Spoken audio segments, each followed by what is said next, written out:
bia kamal ka nur online tv en Läär bia linka jan gwasame eler mbejbech jaslo an midite lung ka jan Läär me kriya gandan en chito ka re wich ko ror kanti chala de go shinere shop ka ngwan ci yeken ci tesnien ga dang jo commando ndien jan Läär dan balinga jan gwasame chalat a commissioner ki kwar entere wich ko ror kanti ki man rach ror kanti ramachal ka ma shot galwaga no ka chenka ngwan ka pai karon en kin daro diokama ka pai baro karawlani ka tiang ka jogama re chen ko ror ka pasare duar ko ror re wich jonglei ci ji duar kel cha ka luan ka met mi chikani cham wut kan shegde ka gaat ke mandong kel kana ga dang diok ka shek kana showde kana konten ci luan ma chikani jak mandong te krunu jan baro kan gaat ke te gat kel karun dang die kate mando dien karun wel kel wut kene shek de ka gat ka dang jok ka mando dien shika mis ka kon doarien mi cha tal man dien me shika tok ka met shuka kap ka jwe mi shuka mo ke ngok kana wara armi dit namo shuriya ka mo shura ladino anien wana shu mandong chwe shu tong ka shu jiti ka dien ben shu ane to chwa kap dul wal angot ken kana shu dul wal shu ga dang jok to shu yeken shu ka test nien chu do zaman dien kana gwandien ko kan dial chiga miska jen kwana kelo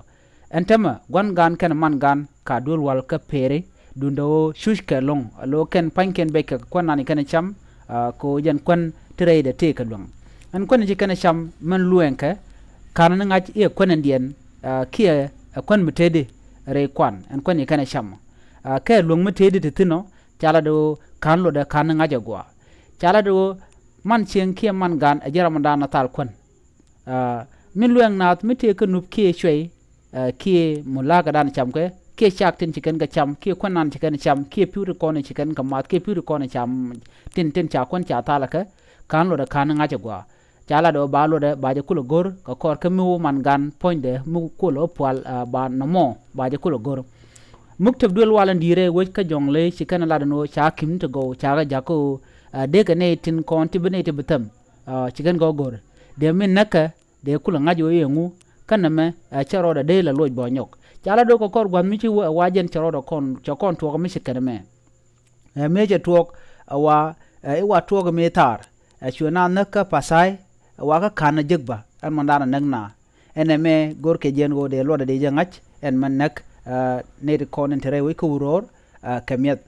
jaslo mi di de long ka queen tin ci yeken shike jien re duar kel ka uror de laro ti dial ke nyen kot ci komandanan ci alingo ci ne to ci igen ci tet nien ga dang jok ne dang jok ga dang ro ram kel te garun die ram kel te garun wel kel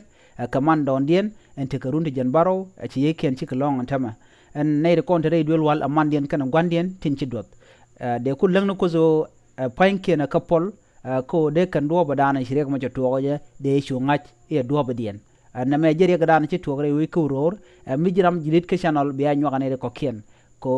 entin ko lat ko rodien rein war gore je ba ka ngaj mi je tog dor kel ci goder tog dor do dien na me jele dan yin lingo ci konte kanat ti cha luenga met mi ci kan cham ka koy kamandan entrade ka chala do chien chengan yam en wo borodo lot rei duar ko ror chala do na me jen chenga rawde ko to banat bikliu na me jen le de yelinga jen gwasme biat kaman